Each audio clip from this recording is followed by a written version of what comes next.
ভারতের সঙ্গে সম্পর্কের বরফ গলতে শুরু করেছে, এই কথা বলেছেন মির্জা ফখরুল ইসলাম আলমগীর। ভারতীয় একটি গণমাধ্যমকে মির্জা ফখরুল ইসলাম আলমগীর তার সঙ্গে প্রণয় ভার্মার যে বৈঠক, সেই বৈঠকের বিস্তারিত দিক তুলে ধরে তার নিজের কিছু মতামত তিনি সেখানে সন্নিবেশিত করেছেন। তো এটা খুবই একটা ইন্টারেস্টিং পয়েন্ট যে ফখরুল ইসলাম আলমগীর নিজেই মনে করছেন যে ভারতের সাথে সম্পর্কের যেই একটা জটিলতা ছিল বা বরফ জমাট বেঁধেছিল সেটা এখন গলতে শুরু করেছে। তো এটা ভালো, আমরা তো চাই। সেই সঙ্গে বেশ কিছু গুরুত্বপূর্ণ ইঙ্গিতও মির্জা ফখরুল ইসলাম আলমগীর দিয়েছেন। দর্শক, আমি সেই আলোচনাটা আপনাদের সঙ্গে করতে চাই। মির্জা ফখরুল ইসলাম আলমগীর নিয়ে যে সাক্ষাৎকারটি বা প্রতিবেদনটি প্রকাশ হয়েছে তার প্রেক্ষিতে বিএনপি মহাসচিব মির্জা ফখরুল ইসলাম আলমগীর সম্প্রতি ঢাকায় নিযুক্ত ভারতের রাষ্ট্রদূত প্রণয় ভার্মার সঙ্গে বৈঠক করেছেন। ওই বৈঠকে ভারত বাংলাদেশ সম্পর্ক সহ নানা বিষয় তুলে ধরেন মির্জা ফখরুল। আমরা দেখেছিলাম যে প্রণয় ভার্মা গুলশান নিয়ে এসেছিলেন এবং মির্জা ফখরুল ইসলাম আলমগীরের সঙ্গে বৈঠক করেছেন। তারপরে মির্জা ফখরুল ইসলাম আলমগীর সংক্ষিপ্তভাবে যেটি বলেছেন যে ভারত বাংলাদেশের সাথে সম্পর্ক দৃঢ় করতে চায় বা ভালো রাখতে চায়। খুব বিস্তারিত কিন্তু আমরা জানি না, কিন্তু এখন ভারতীয় সংবাদ মাধ্যম ANI-কে তিনি বিস্তারিত সাক্ষাৎকার দিয়েছেন এবং সেখানে বলেছেন, তিনি বলেন ভারতের সঙ্গে সম্পর্কের বরফ গলতে শুরু করেছে। বুধবার এক প্রতিবেদনে এই তথ্য জানিয়েছে বার্তা সংস্থা ANI। প্রতিবেদনে বলা হয়েছে, ছাত্র জনতার অভ্যুত্থানে শেখ হাসিনার পতনের পর অন্তর্বর্তী সরকারের দায়িত্ব গ্রহণের মাধ্যমে ভারতের সঙ্গে সম্পর্কের বরফ গলতে শুরু করেছে বলে বিশ্বাস করে বাংলাদেশ জাতীয়তাবাদী দল বিএনপি।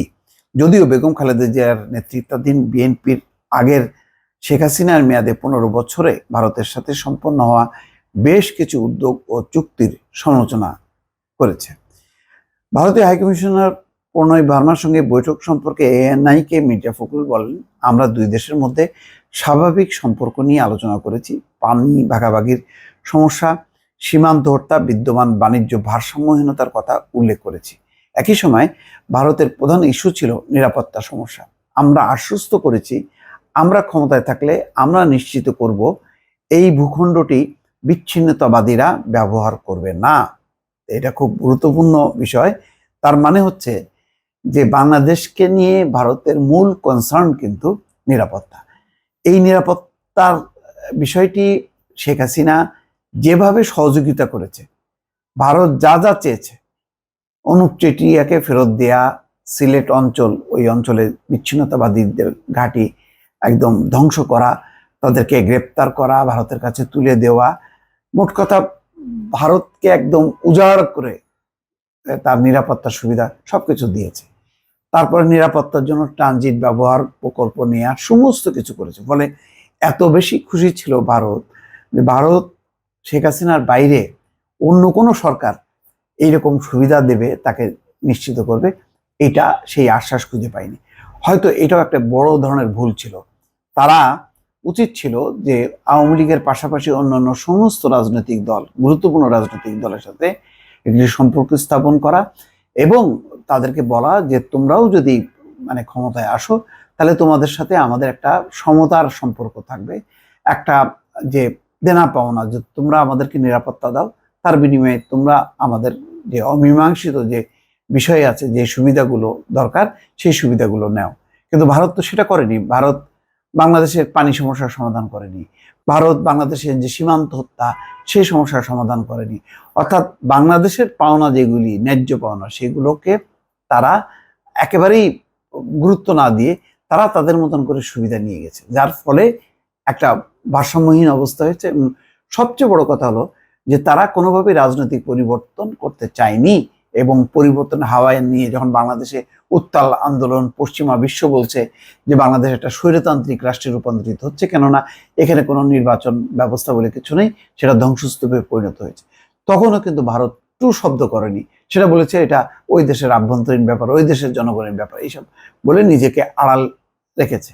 কিন্তু এখানে একটা বড় ধরনের ভুল যে এর মধ্য দিয়ে বাংলাদেশের জনগণ প্রতিবেশী ভারতের উপর ক্ষিপ্ত হয়েছে। তারা রীতিমতো ওই ভারতের পণ্য বর্জন আন্দোলন পর্যন্ত চলে গেছে।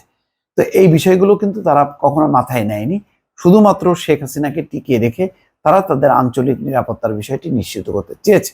ভারতকে কিন্তু এখন ওই আলোচনাতে আসতে হচ্ছে যে ভারতের নিরাপত্তা, যাতে 10 ট্রাক অস্ত্রের মতন ওই রকম ঘটনা যাতে বাংলাদেশে না ঘটে, তার পূর্বাঞ্চলে যে নিরাপত্তাজনিত সমস্যা হলে তারা যে ট্রানজিট ব্যবহার করতে চায় সেটা যাতে অব্যাহত রাখা হয়, এই বিষয়গুলি নিয়ে আলোচনা হচ্ছে। তো যাই হোক, এখন যে আলোচনা শুরু হচ্ছে এটাকেই হয়তো মির্জা ফখরুল ইসলাম আলমগীর বলতে চাইছেন যে বরফ গলতে শুরু করেছে। এখন দেখা যাক যে সত্যি সত্যি বরফ গলে কিনা, ভারতের মনোভাব পরিবর্তন হয় কিনা। বিএনপির তো এই ক্ষেত্রে কোনো আপত্তি নেই। বিএনপি শুধু চায় যে ভারত যেন বাংলাদেশকে সম্মান করে, বাংলাদেশের যা পাওনা সেটি যাতে তারা ন্যায্য হিস্সা যাতে বুঝিয়ে দেয়, পানি সমস্যার সমাধান করে, তারপরে বাণিজ্যের যে একেবারে অসম একটা পরিস্থিতি সেটা যাতে দূর করে এবং সীমান্ত হত্যা বন্ধ করে। 2-3টি বিষয় যদি পূরণ করে ভারতের দিক দিয়ে, তাহলে তো বাংলাদেশের যেই বিএনপি থাকুক ক্ষমতায়, অন্তর্বর্তী সরকার থাকুক, কারোরই কোনো আপত্তি নেই। কিন্তু এগুলো বাদ দিয়ে যদি শুধুমাত্র তারা নিরাপত্তা নিয়ে বাংলাদেশের উপর চাপ তৈরি করতে থাকে যে আমরা আমাদের সুবিধাগুলি শুধু ব্যবহার করব, তাহলে একতরফা সুবিধা এবং সম্পর্ক এটা কোনোভাবেই টেকসই হবে না। দর্শক, ভালো থাকবেন। আল্লাহ হাফেজ।